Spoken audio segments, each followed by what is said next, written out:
In today's breaking story, MSNBC just dropped a bomb on Donald Trump right after he left the Putin meeting. That's right, things keep getting worse and worse for Donald Trump. How's it going, everybody? Hunter Avalone here with Occupy Democrats. Welcome back to another video. Now, after Donald Trump's meeting with Putin was an absolute disaster, one thing has been made clear. Putin knows exactly how to play Trump like a fiddle. Vladimir Putin said something, one of the most interesting things. He said, your election was rigged because you have mail-in voting. He said mail-in voting, every election. He said no country has mail-in voting. It's impossible to have mail-in voting and have honest elections. And he said that to me. It was very interesting because we talked about 2020. He said, you won that election by so much. And that's how he got it. He said, and if you would have won, we wouldn't have had a war. You'd have all these millions of people alive now instead of dead.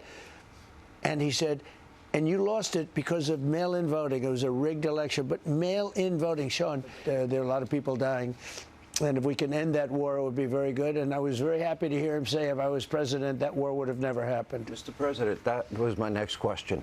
He said at the joint press conference that if, and you have said this many, many times, and he confirmed for the world today, that if you were president, this wouldn't have happened. Did any of the specifics come up as to why he said that? It did. It doesn't matter at this point, but that this war should never have happened. You know, a lot of wars should never have happened. And yet things continued to get even more embarrassing. But you have seen a lot of these kind of summits. Did anything come out of this in your mind? Nothing came out of this summit. It was a nothing burger. It was a shrug of the shoulders. But I will tell you, Anderson, my stomach turned when I heard the President of the United States characterize Vladimir Putin as his fabulously good friend. Vladimir Putin is a war criminal. He has directed soldiers to kill women and children and bury them in mass graves. He's kidnapped children. As we speak, the reality on the ground is that people are bleeding and dying all around Ukraine because Putin is continuing to bomb them. And at the front, he's continuing to pummel the brave Ukrainian soldiers who were defending the Donetsk and Luhansk regions, the town of Probovsk. And this war is continuing. There's no ceasefire.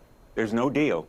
And the reason is Putin doesn't want a deal. He doesn't want peace. And the only way to convince him to stop this diplomatic rope-a-dope, playing the president, delaying any kind of ceasefire, is through strength. And now MSNBC has dropped a bomb on Trump right after he left the Putin meeting. Take a look at today's top story. And that this was a press conference, and then they walked away taking no questions, suggests that probably there wasn't a lot that they wanted to discuss with the press. Nicole Wallace, no details, no agreement. What then was the point of this meeting? Well, I think the press conference underscored something that Ambassador McFall and Ali Velshi and I have been talking about since 4 p.m. Eastern. I mean, this was, for Trump, a television production that may have been rooted in different motives, but one of them was likely to change the topic of news coverage. It succeeded in that. We've all been covering this all day, for better or for worse. But clearly, Trump was not in control of anything. I mean, Putin was the alpha all day long, from Trump holding on his plane and waiting for him like a, middle schooler waiting for their first date. The red carpet that rolled out and the choreography. I mean, I went to dozens of foreign trips with the president. It is very rare to have a red carpet and then an ascent to a platform and then a walk down the stairs into a limo together. I won't say it's never happened, but it's exceedingly rare, to the point that I can't think of it ever happening before. And then Donald Trump, don't stand between Donald Trump and a scrum of reporters asking questions if you don't want to be stampeded. There's no way it was Donald Trump's decision or request to take no questions. He'd be talking until 9 p.m. Eastern if he'd been in control of anything that happened today.